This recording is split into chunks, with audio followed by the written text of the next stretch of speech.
एक सवाल पूछ रही हूँ, सच सच बताना, आपको लाइफ में कितने लोगों ने एडवाइस दी है टू फॉलो योर पैशन और आप आज तक इसी गिल्ट में घूम रहे हो कि यार मुझे तो अपना पैशन पता ही नहीं है। इस गिल्ट से जल्दी से बाहर निकलो, बिकॉज पैशन इज डेंजरस। और ऐसा मैं नहीं कह रही हूँ, ये बात कह रहे हैं वो ऑथर जिनकी किताब हम आज के एपिसोड में डिस्कस करने जा रहे हैं। ऑथर का नाम है काल न्यूपोर्ट और इनकी किताब का नाम है so good they can't ignore you. लेकिन काल ने ऐसी कंट्रोवर्शियल बात क्यों कही? What are the basis? Passion dangerous है तो बेनिफिशियल क्या है? पैशन के बिना सक्सेस मिल सकती है क्या? अगर आपके मन में उठ रहे हैं ये सवाल और आप जानना चाहते हैं इनके जवाब, तो आज का ये एपिसोड है खास आपके लिए। दोस्तों, मैं हूं Nidhi. Welcome back to this channel, जहां हम डिस्कस करते हैं एक नई नॉन फिक्शन बुक हर मंगलवार को, ताकि हम लाइफ में कुछ नया सीख सकें और आगे बढ़ सकें। जब मैंने अपना करियर शुरू किया था ना, इन द बिगिनिंग ईयर्स, जिस ऑफिस में मैं काम करती थी, अच्छा भला ऑफिस था, अच्छी भली सैलरी थी, वर्क एनवायरनमेंट अच्छा था, लेकिन वहाँ एक कोलीग था हमारा, उसका नाम था रजत। और रजत हमेशा एक ही बात बोलता रहता था कि यार ये नौकरी बेकार है, I don't want to work, क्योंकि मैं अपना पैशन फॉलो करना चाहता हूँ। अब रजत की देखा देखी 4 लोग और बोलना शुरू हो गए कि हाँ यार, हम भी नौकरी नहीं करना चाहते, we want to follow our passion. Now Rajat came from a musical background. उसने स्कूल में भी म्यूजिक सीखा था और अभी आफ्टर ही ग्रो अप वो सोशल फंक्शंस में भी परफॉर्म करता था। फाइनली उसने नौकरी छोड़ दी and he joined a renowned musical institution, जहाँ वो सीखता भी था, सिखाता भी था। 8 साल के बाद जब रजत से मेरी बात हुई और मैंने उससे कहा कि यार, हम सब में से तू सिर्फ एक वो लकी इंसान है जिसने अपना पैशन फॉलो किया है, you are living the life of your dreams, तो कुछ सेकंड तक फोन पे आवाज़ ही नहीं आई। और जब रजत बोला, उसका गला भरा हुआ था। 8 साल बाद अपने सपनों की ज़िंदगी को जीने के बाद रजत ने मुझसे कहा, निधि, मैं हमेशा सोचता था कि पैशन फॉलो करने से मुझे हमेशा खुशी ही मिलेगी, बट आज इतने सालों बाद भी जब मैं अपना पैशन फॉलो कर रहा हूँ, I am recognise for my work, फिर भी मुझे एंग्जाइटी होती है, मुझे स्ट्रेस होता है। उस मोमेंट पर मुझे रियलाइज़ हुआ कि यार, to follow your passion is actually a dangerous advice. क्योंकि हम अपने दिमाग में ना एक यूटोपियन वर्ल्ड में रहते हैं। हम सोचते हैं कि पैशन फॉलो करने से सिर्फ खुशियाँ ही खुशियाँ मिलेंगी, which is not true. Author का कहना है कि हमें पैशन को नहीं, एबिलिटी को समझना चाहिए। यानी कि जो काम हम कर रहे हैं उसमें हमारा स्किल कितना है, हमारे पास करियर कैपिटल कितनी है। तो करियर कैपिटल के बाद में मैं आपको थोड़ा सा देर में बताऊंगी, बट ही वो सजेस्टिंग कि पैशन को साइड में रखो और पहले अपने काम पर फोकस करो, उसमें इतने अच्छे बनो, become so good that they can't ignore you.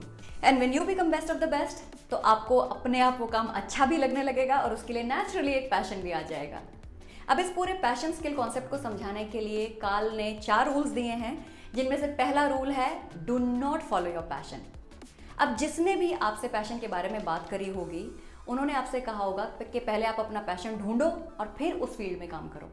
लेकिन ये बात कहने में जितनी आसान है, करने में उतनी ही मुश्किल है। आप ऐसे कितने लोगों को जानते हो जिनको अपना पैशन पता था, उन्होंने वो पैशन फॉलो किया और वो सक्सेसफुल हो गए? पहली बात, हर पैशन का करियर नहीं बनाया जा सकता। और दूसरी बात, पैशन आइडेंटिफाई करने में बहुत बहुत ज़्यादा टाइम लगता है। अगर मैं आज कहती हूँ कि मुझे बुक पढ़ने का पैशन है, तो इस पैशन को आइडेंटिफाई करने में मुझे कितना टाइम लग गया। मैं 1998 से नॉन फिक्शन बुक्स पढ़ रही हूँ। And why me? Take any other example. एक पर्टिकुलर स्पेस में बहुत लंबे टाइम तक काम करने के बाद तब आपको रियलाइज़ होता है कि हाँ यार, ये मेरा पैशन है। मतलब कि अगर किसी ने सारे इंडिया में जितनी भी मैराथन रेसेस होती हैं, सब रेस दौड़ रखी हैं, तो ऑटोमेटिकली उनको रनिंग का पैशन आ जाएगा। तो असली बात यह है कि जो काम आपको पसंद आता है, उसमें आपको ऑटोमेटिकली पैशन भी आ जाता है। और काम कब पसंद आता है? जब उस काम को करने का कंट्रोल हमारे हाथ में हो, हम जो काम कर रहे हैं उसमें हमारा स्किल अच्छा हो और जिन लोगों के साथ हम हैं उनके साथ हमारा मन लगता हो। तो पहले अपना पैशन आइडेंटिफाई करो, फिर उस स्पेस में काम करो। ये एडवाइस गलत नहीं है, ये एडवाइस बहुत डेंजरस है, because this makes us think कि यार, हमारे लिए एक आइडियल करियर है और उस करियर में अगर मैं जाऊंगी तो बहुत कुछ, सब कुछ अच्छा होगा, मैं सक्सेसफुल बन जाऊंगी। And I think this is one of the primary reasons कि लोग एक जॉब में टिककर काम ही नहीं करते हैं, जिंदगी भर अपने अननोन पैशन के पीछे भागते रहते हैं, इधर से उधर, एक जॉब से दूसरी job, and they are still not able to be happy in life. Passion से रिलेटेड काम हम ढूंढ पाए या नहीं, लेकिन जिस काम में हम मेहनत कर रहे हैं उसमें पैशन डेफिनेटली मिलेगा। So don't follow your passion, work on your skills. अब यहाँ सवाल ये उठता है कि अगर पैशन फॉलो नहीं करना चाहिए तो क्या करना चाहिए? And that brings us to the second rule. दूसरा रूल है be so good they can't ignore you. अब ऑथर ने 2 टाइप के माइंडसेट की बात करी है। पहला है पैशन माइंडसेट और दूसरा है क्राफ्ट्समैन माइंडसेट। पैशन माइंडसेट वाले लोगों का फोकस रहता है कि जो काम मैं कर रहा हूँ उससे मुझे क्या मिल सकता है। और क्राफ्टमैन माइंडसेट वाले लोग सोचते हैं कि जो काम मैं कर रहा हूँ उससे मैं दुनिया को क्या दे सकता हूँ। तो आपका ध्यान हमेशा इस बात पे रहेगा कि मैं कैसे बेटर कर सकता हूँ, मैं और लोगों को क्या वैल्यू एडिशन दे सकता हूँ। और जब आप इस इंटेंशन से काम करोगे तो ऑटोमेटिकली आप उस काम में इतने अच्छे हो जाओगे that they can't ignore you. एक एग्जांपल देती हूँ आपको। मान लो आप ज्वेलरी डिजाइनिंग करना चाहते हो, तो अगर आप पैशन माइंडसेट से इस काम को अप्रोच करोगे, आप अपना बिजनेस स्टार्ट करोगे, ज्वेलरी डिज़ाइन करोगे, डिस्प्ले के लिए लगाओगे, फिर लोग आएंगे, सेल के लिए आएंगे, लेकिन अगर आपकी ज्वेलरी नहीं बिकी, लोगों को डिज़ाइन पसंद नहीं आए, तो कुछ टाइम बाद आपको लगने लगेगा कि यार इस बिज़नेस में मैंने ऐसे इतना एफर्ट डाला, इतना टाइम डाला, पैसा डाला, इसमें कुछ रिटर्न तो आ ही नहीं रहा। तो जब आपका एक्साइटमेंट ही चला जाएगा, आपका मोमेंटम ही चला जाएगा, तो पैशन का क्या करोगे। लेकिन अगर आप इसी काम को क्राफ्टमैन माइंडसेट से अप्रोच करोगे ना, तो आप सोचोगे कि मैं कस्टमर्स के लिए कैसे वैल्यू क्रिएट कर सकता हूँ, मैं कैसे डिज़ाइन बना सकता हूँ, किस रेट पे ज्वेलरी बना सकता हूँ जो कस्टमर्स को पसंद आए, मैं ऐसा क्या कर सकता हूँ that I can add value to my customers. And when you do this, आपके सक्सेस के चांसेस श्योरली बहुत ज़्यादा बढ़ जाएंगे। तो आप जिस भी फील्ड में करियर बनाना चाहते हो, उसके लिए आपको रेयर और वैल्यूएबल ट्रेड्स चाहिए, और इन्हीं वैल्यूएबल और रेयर ट्रेड्स को कहते हैं करियर कैपिटल। अब मान लो कि आप सेल्स में अपना करियर बनाना चाहते हो, लेकिन आपके पास सेल्स का कोई एक्सपीरियंस है ही नहीं। तो जिस इंसान ने सेल्स में काम किया है, उसके पास मार्केट की नॉलेज है, उसको टारगेट की समझ है, उस इंसान के पास आपसे ज़्यादा करियर कैपिटल है। So to become good, so good that they can't ignore you, आपको अपना करियर कैपिटल बढ़ाना पड़ेगा। And how do you do that? अरे इस सवाल का जवाब आपके पास है। आपको अपने कंफर्ट लेवल से बाहर निकलना पड़ेगा, नए नए स्किल्स सीखने पड़ेंगे और खुद को भीड़ से अलग करना पड़ेगा। अब हो सकता है इस पॉइंट पर आप मुझे काउंटर करो, हो सकता है आप कहो कि भाई ठीक है, मैंने मान लिया कि करियर कैपिटल पर ध्यान देना ज़रूरी है, लेकिन किस डोमेन में करियर कैपिटल बनाना है ये तो पैशन से ही समझ आएगा। प्रैक्टिकली स्पीकिंग, लोगों को सालों साल अपना पैशन समझ नहीं आता है। तो ऐसे में क्या करना सही है? पैशन के इंतज़ार में बैठे रहो, या फिर किसी एक एरिया में जिसमें आपको ठीक ठाक इंटरेस्ट आता हो उसमें अपना करियर कैपिटल ग्रो करो। तीसरा रूल है टर्न डाउन अ प्रमोशन। मैंने पहले भी बताया था कि किसी काम में मन लगने का एक मेन रीज़न होता है जब आपको उस काम में कंट्रोल फील होता है। अब कंट्रोल दो तरह से मिल सकता है।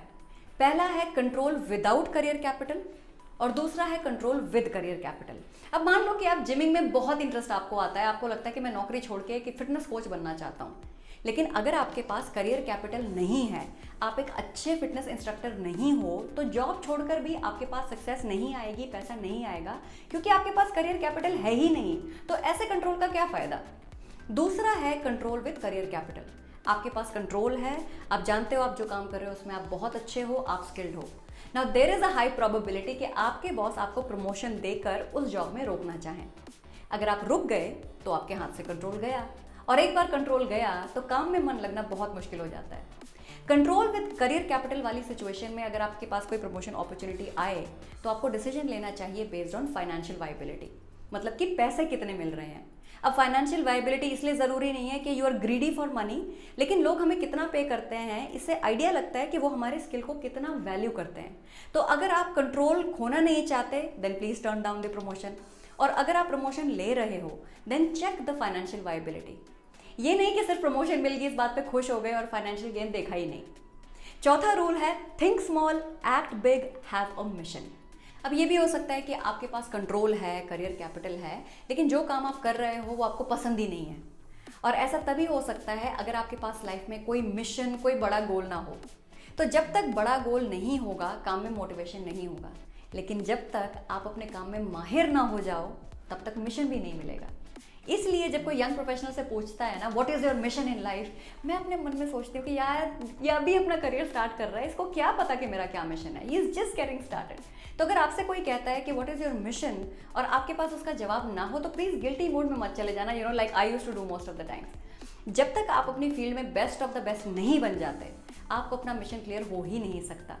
आपका एक्सपीरियंस और आपका स्किल ही आपको वो पर्सपेक्टिव दे सकता है जिससे आपको पता लगे कि मैं कौन सा बड़ा काम है जो मैं करना चाहता हूँ। कई लोग शुरू में एक बड़ा सा गोल बना लेते हैं और फिर वो बैक कैलकुलेट करते हैं कि मैं इस गोल तक कैसे पहुंचूंगा। This is called top down approach. अब इस अप्रोच में बहुत ही डिफिकल्ट है सक्सेस मिलना, क्योंकि आपने जो गोल ब्रेक डाउन किए हैं ना वो एस्टिमेशन के हिसाब से ब्रेक डाउन किए हैं। A better approach is bottom up approach. जब आप छोटे छोटे गोल्स अचीव करते चलते हो and with time, with exposure, with experience आपको पर्सपेक्टिव मिलता जाता है कि ऐसा कौन सा बड़ा मिशन है जिसे मैं अपनी लाइफ में अकम्प्लिश करना चाहता हूँ। देखो, जब तक जिंदगी है कॉन्फ्लिक्टिंग व्यूज आपको मिलते ही रहेंगे। कोई बोलेगा पैशन फॉलो करो, कोई बोलेगा मत करो। So you always have to keep the context in mind.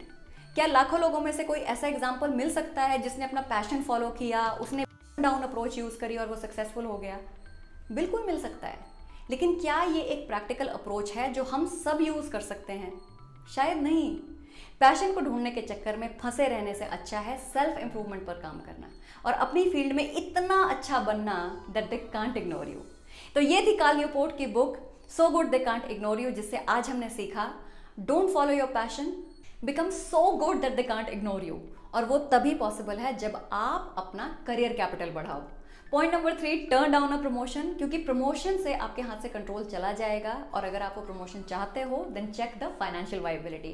And finally have a mission but only after you become best of the best. तो दोस्तों, आज के लिए बस इतना ही। मुझे उम्मीद है आपके मन में पैशन को लेकर जो डाउट्स थे वो इस एपिसोड से डेफिनेटली क्लियर हुए होंगे। अगर आपको ये एपिसोड पसंद आया तो प्लीज़ इसे लाइक कीजिए, फ्रेंड्स और फैमिली से शेयर कीजिए और जल्दी से इस चैनल को सब्सक्राइब कीजिए। तो अब हमारी मुलाकात होगी अगले हफ्ते एक नई किताब के साथ। तब तक पैशन ढूंढने की बजाय अपने करियर कैपिटल पर फोकस कीजिए और सपने देखना बिल्कुल मत छोड़िए।